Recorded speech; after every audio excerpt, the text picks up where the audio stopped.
The Methods of Deception. Episode 2. Hiding in Plain Sight. In our first episode, we watched animals disappear completely by giving off no signal at all. But vanishing is not the only way to be overlooked. And this next trick is stranger, because it works even when a predator is staring straight at you. Here is the experience, and it is genuinely unsettling. You are looking at a dead leaf. You are certain it is a dead leaf, and then the dead leaf walks. What you were actually looking at was a butterfly or a mantis or a lizard, and the strange part is that your eyes never failed you. You saw the thing perfectly. You just filed it, instantly and confidently, into the wrong drawer of your mind. The drawer marked dead leaf, nothing here, move on. This is the second method of deception, and it is subtly, importantly different from the first. With camouflage, the predator's eye never registers you as a separate object at all.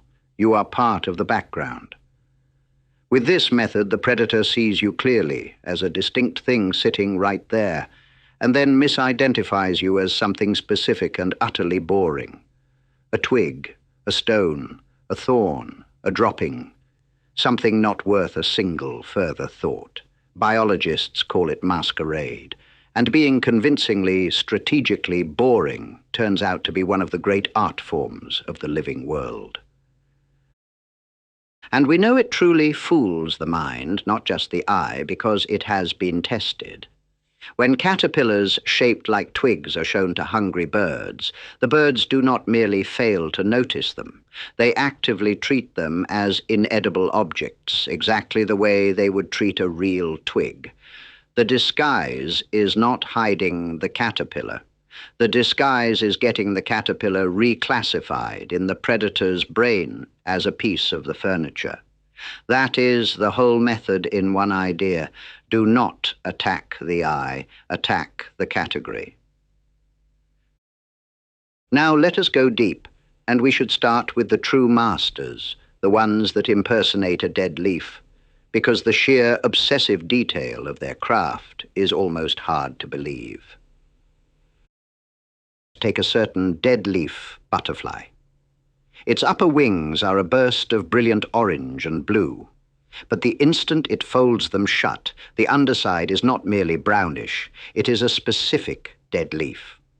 A dark line runs straight down the center, exactly where a leaf's central vein, its midrib, would be. Finer lines branch off it like the smaller veins. Dark blotches sit here and there, reading precisely as the spots of fungus and mildew you would find on a leaf rotting on the forest floor. There is even a slender tail that dangles down like a leaf stalk. And crucially, no two individuals are identical, because real dead leaves are not identical. Some look like fresh fallen leaves, some like mouldering old ones. The species has captured not just a leaf, but the whole range of a leaf's decay. Now meet an insect that has taken this even further. The leaf insects, sometimes simply called walking leaves. In these creatures, the female's broad wing covers carry a vein pattern that mirrors a real leaf's midrib and side veins. Their edges are serrated, like the toothed margin of a leaf. Their bodies are so thin and flat that light shines through them, the way sunlight glows through a leaf held up to the sky. Some are stippled with markings that look like disease, or scorch, or even holes chewed clean through. And they do not just look the part, they act it. Disturbed, a leaf insect will rock and sway gently from side to side, exactly like a leaf stirred by a breeze. But here is the detail I find most wonderful of all. When a leaf insect first hatches, it is not green, it is bright red or reddish-brown, sometimes spotted with white, and it scuttles about in the open looking nothing like a leaf. Only after it eats its first real leaf does it turn leaf green and settle into the disguise. Its camouflage is, quite literally, switched on by the act of eating a leaf. And then, to prove that this is not just an insect trick, consider a lizard. On the island of Madagascar lives the satanic leaf-tailed gecko, and it has become a dead leaf as thoroughly as any butterfly. Its skin carries the mottled browns and tans and purples and oranges of a decaying leaf. Its tail is flattened into a leaf shape, and, most tellingly, it is notched and ragged along the edges, as if the leaf had been nibbled by insects or had begun to rot away. Fringes of skin run along its body to erase the hard outline that would give away a lizard. Fine ridges in its skin red as leaf veins, and it will hang from a slender twig, motionless, becoming a single dead leaf dangling in the understory.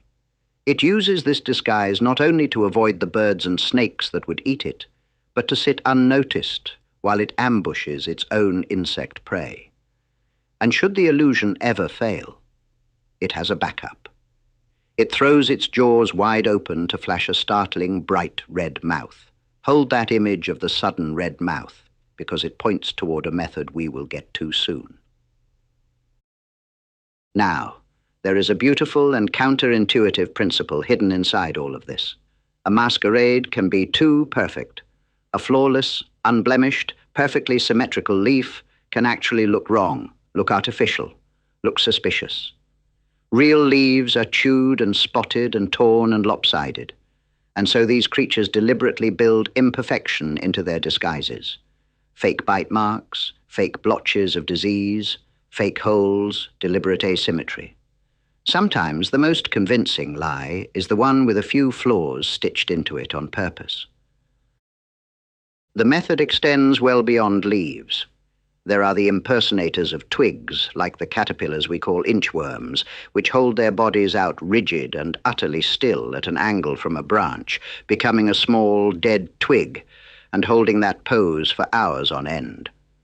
There is a moth, the buff tip, so exactly the likeness of a snapped-off piece of birch twig, silvery bark and pale, broken ends and all, that the eye simply refuses to accept it is alive. And there are stick insects that don't just look like sticks, but sway like sticks in the wind, and some that grow shaggy, frilly outgrowths, so that they look uncannily like a patch of moss and lichen that has sprouted legs and gone for a walk. Then there is my favorite category of all, the impersonators of bird droppings, because the genius of it is pure and simple. Nothing on earth wants to eat a bird dropping. Many young caterpillars are just a glossy splat of black and white sitting on a leaf, and that is the entire strategy.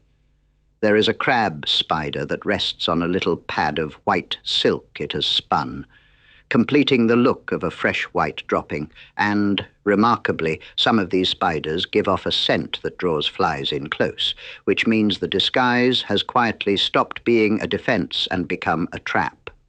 And one moth takes the whole thing to an almost deranged level. Its outstretched wings appear to show not just a dropping, but an entire little scene. 2 flies apparently landed on a white splat, feeding, the flies painted right into the wing pattern, and it is reported to release a matching foul odor to complete the performance.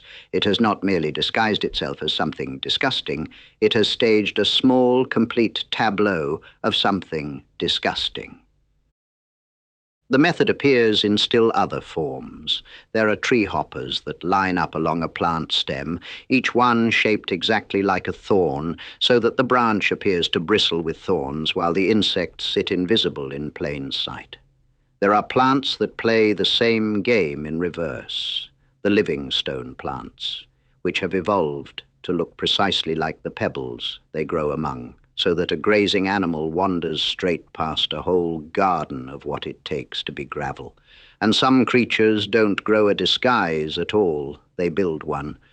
The larvae of bagworm moths and caddisflies construct a portable case out of whatever is lying around, bits of twig, grains of sand, tiny shells, and carry that heap of debris everywhere they go, a walking pile of rubbish that no predator ever reads as a meal.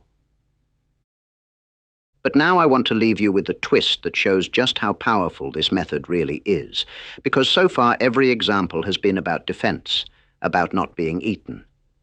Watch what happens when a predator masters masquerade. In the tea-colored waters of the Amazon drifts a small fish called the leaf fish. It is shaped like a dead leaf, colored like a dead leaf, mottled brown and beige, and it even has a small fleshy projection on its chin that looks exactly like a leaf stalk. It hangs in the water at a steep head-down angle and appears to drift, aimlessly, the way a waterlogged dead leaf drifts on a slow current. Except it is not drifting. It is stalking. It is propelling itself with tiny, invisible beats of its transparent fins, slowly and deliberately, toward a smaller fish. And when it is close enough, the whole front of its face shoots outward into a tube, and the prey is sucked in, head first, in a motion too fast to see. It can swallow a fish nearly its own size this way. Here, masquerade is not a way to avoid the hunt. Masquerade is the hunt. The exact same trick, being boring enough to ignore, pointed in the opposite direction. And that is the deep unity beneath this method. Every animal alive, in order to survive, must constantly and rapidly sort the whole world into two piles, things that matter and things that don't. A predator cannot stop and carefully examine every twig and leaf and stone. It must judge fast, and masquerade exploits exactly that necessary haste. The instant something gets sorted into the does not matter pile, it becomes, for all practical purposes, invisible, no matter how plainly and boldly it sits right there in the open. So that is hiding in plain sight, the art of being profoundly, deliberately, strategically overlooked, not by disappearing, but by becoming the one thing in the entire scene that nobody bothers to look at twice. But notice something about the two methods we have now seen, vanishing and masquerade. They are both, at heart, strategies of the meek. Both are ways of pleading with the world. Please do not notice me. Please look away. Please decide I am not here or not worth your time. They are the deceptions of the hunted, the small, the eaten. And you might think that is where the story has to stay, that a soft-bodied moth or a defenseless little fish has no choice but to beg not to be seen. But some creatures have discovered a far bolder move. What if, instead of asking a predator to overlook you, you could make it turn and flee in fear? What if a harmless, helpless animal could wear the colors of something deadly, borrow a terror it never earned, and send its enemies running? That is next time, when we learn how to fake being dangerous.